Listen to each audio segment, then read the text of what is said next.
Bismillahirrahmanirrahim. Assalomu alaykum va rahmatullohi va barakatuh. Aziz do'stlar, har birimiz uchun juda ham katta ahamiyatga ega bo'lgan bir xususda inshaalloh yangi bir suhbatlarimizni boshlamoqchimiz.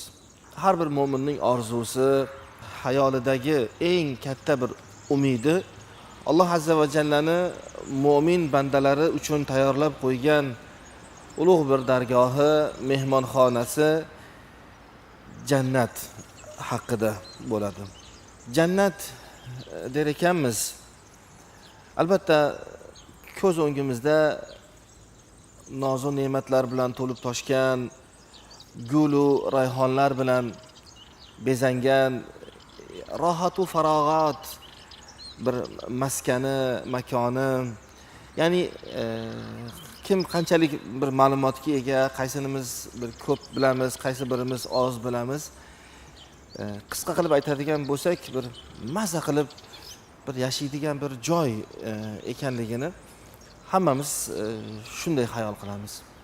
Ko'rsatuvlarimiz orqali inshaalloh siz azizlar bilan Allohning kalomi Qur'onda, Rasululloh sallallohu alayhi va sallamning sunnatlari, hadislarda va boshqa ulamolarimizning bizga ma'lum qilganlari, oyatdan, hadisdan olib bizga tushuntirganlari, jannatga taalluqli bo'lgan ko'p narsa haqida inshaalloh gaplashamiz. Jannat o'zi qanaqa joy? Jannat o'zi qayerda? Jannatdagi joylarimiz, uylarimiz, Alloh nasib qilsa, jannatdagi kiyimlarimiz, jannatdagi yeb ichadiganlarimiz, jannatning obu havosi, jannatni dov daraxtlari, jannatni hayvonlari, jannatni qo'yingki har turlik bir inshaalloh ne'matlari haqida bizlarga berilingan xabarlar haqida inshaalloh bu ko'rsatuvlarimiz orqali ma'lumot berishlikka harakat qilamizki, agar Robbimiz rozi qiladigan bo'lsak, Robbimiz bizdan rozi bo'ladigan bo'lsa, bizlarga nimalar tayyorlab qo'yilganligini, bizlarni nimalar kutayotganligini, Allohning bizga beradigan va'da qilgani mukofoti, jannat o'zi nima ekanligini inshaalloh yana ham bir yaqindan tanishlikka harakat qilamizki, bu albatta bizga bir kuch beradi, bir quvvat beradi. Alloh azza va jalla jannatni va'da qilar ekan, mu'minlarning qalbini bir quvvati bo'lsin. Mu'minlarning iymonini bir mevasi bo'lsin. Mu'minlar charchamasdan, hech ham bir zerikmasdan, xormasdan, tolmasdan Allohning qo'ygan vazifalarini, Alloh azza va jallani talab qilgan hayotini yashashliklarini ta'minlasin degan ma'noda Alloh azza va jalla albatta buni bir haqiqiy ma'nodagi bir mukofoti ekanligini Alloh ma'lum qildi, va'da qildi. Sahobalarning hayotiga qaraymiz. Birinchi navbatda Rasululloh sallallohu alayhi va sallam ashablariga juda ko'p o'rinlarda jannatni va'da qiladilar.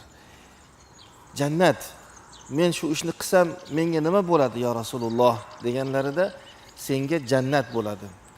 Eslang, bir sahobiy Rasululloh sallallohu alayhi va sallamga, "Xo'p, mana shu xurmo bog'ini men beraman." Boshqasi bermasdan talashib, janjal qilib turgan mahalida, "Xo'p ya Rasululloh, shu xurmo daraxtini evaziga men xurmo bersam, menga nima bo'ladi?" deganlarida, "Senga jannatda bir xurmo bog'i bo'ladi." Yoki bo'lmasam islomdagi ilk shahidimiz Ammor ibn Yosir, ya'ni Ammorning otasi Yosir va Ammorning onasi Sumayya radhiyallohu anhumolarni bir eslang. Rasululloh sallallohu alayhi va sallam Makka deydilar. Zaiflik bir holatda Ammorning oilasiga yordam berishlik bir imkonsiz bo'lib turgan bir vaqtda mushriklar Ammorning otasini, onasini Makka tog'larida, shundoqqina Makka shahrini biqinida shahid qildilar. Vahshiyona bir shaklda. Bularni ko'rib turgan, eshitib turgan Rasululloh sallallohu alayhi va sallam qo'llaridan bir yordam berishlik imkoni bo'lmay turgan bir holatda, lekin ularga qarata sabran ya ala Yasir. Ey Yasir oilasi, sabr qilinglar. Fa inna maw'idakumul jannah. Sizlar bilan inshaalloh jannatda ko'rishamiz. Sizlarni mav'idiylar, ya'ni ko'rishadigan joyimiz, uchrashuv o'rnimiz inshaalloh jannatdir degan so'zlarini eslang.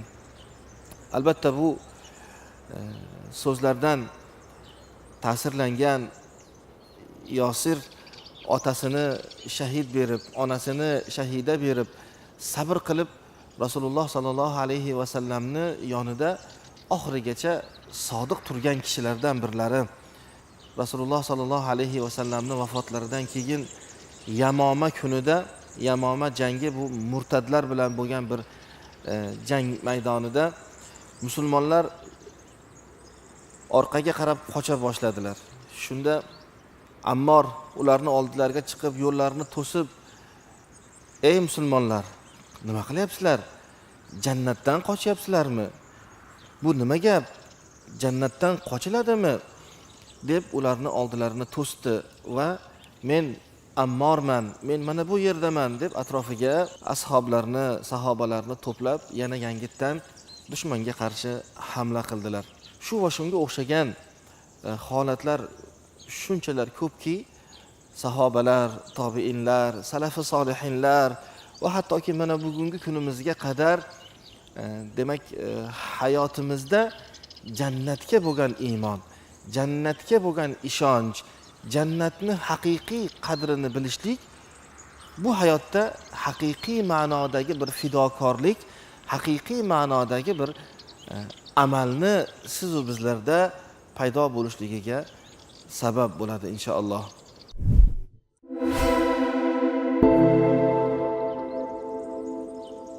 Sahobalar, tobiinlar uchun jannat tushunchasi qanchalar ularni hayotiga mazmun bag'ishlagan bo'lsa, ularga qanchalar quvvat bag'ishlagan bo'lsa, siz va bizlarga ham ayni mana shu ta'sirini ko'rsatishligi lozim. Ya'ni siz va bizlar ham jannat haqidagi tushunchalarimizni ayni mana shu falsafa, mana shu tushuncha asosiga qurmog'imiz lozim bo'ladi. Tasavvur qiling, jannat bu bir sotilayotgan va yoki bo'lmasam erishishlik xohlanayotgan katta bir narsa. Hammamiz xohlaymizda shu jannat egasi bo'lishlikni. Bu dunyoda ham xohlaganlarimiz ko'p. Kimdir hovli-joy deydi, kimdir mashina deydi, yana kimdir boshqa katta-katta narsalarni orzu qiladi. U bilan buni bir-biriga o'xshash bo'lgan joylari bor. U nima desangiz, har ikkalasi uchun ham badal to'lanadi. Hovli-joy, mashina, ahli ayol, bu ya'ni moli dunyo, bularni qo'lga kiritishlik uchun ham badal to'laysiz, yelib yugurasiz, orqasidan quvasiz, sabablarini qilasiz. Nima kerak bo'lsa qilasiz. Xuddi shunday jannat uchun ham nimalardir qilish kerak. Jannat ham bekorga beriladigan joy emas. Jannat ham badal talab qiladi. Aynan mana shu mantiq sahobalar deyapmiz, salafi solihinlarimizni hayotlariga qaraylik deyapmizki, ularda aynan jannat ularni hayotini o'zgartirdi. Tasavvur qiling, bir bozordasiz. Bu bozordan olinadigan narsa jannat. To'lanadigan evaz esa sizni hayotingiz. Alloh taoloning bergan qisqadir, uzundir bergan umri sizni mana shu bozorda bozorlik qilishligingiz uchun, shu bozordan mumkin qadar kattaroq narsani qo'lga kiritishligingiz uchun sizni qo'lingizga berilgan sarmoya, kerakli bo'lgan o'sha maqsad qilingan narsani olib chiqasizmi va yoki keraksiz bo'lgan turli tuman axlatlarni to'plab chiqasizmi? Bu endi sizni o'zingizga qolgan bir narsa. Alloh taolo sizga bu imkoniyatni berdi, bu sarmoyani berdi, bu hayotni berdi. Endi bu hayotda bu jannatni qo'lga kiritishlik albatta sizda qolar ekanda. Alloh taolo barchalarimizni o'zini jannatlarida jamlasin. Inshaalloh va'da qilganimizdek bu ko'rsatuvimizni kelgusi sonlarida bu ulug' bir dargoh haqida, bu mukammal bir makon haqida kengroq va to'liqroq ma'lumotlarni berishlikka harakat qilamiz. Assalomu alaykum va rahmatullohi va barakatuh.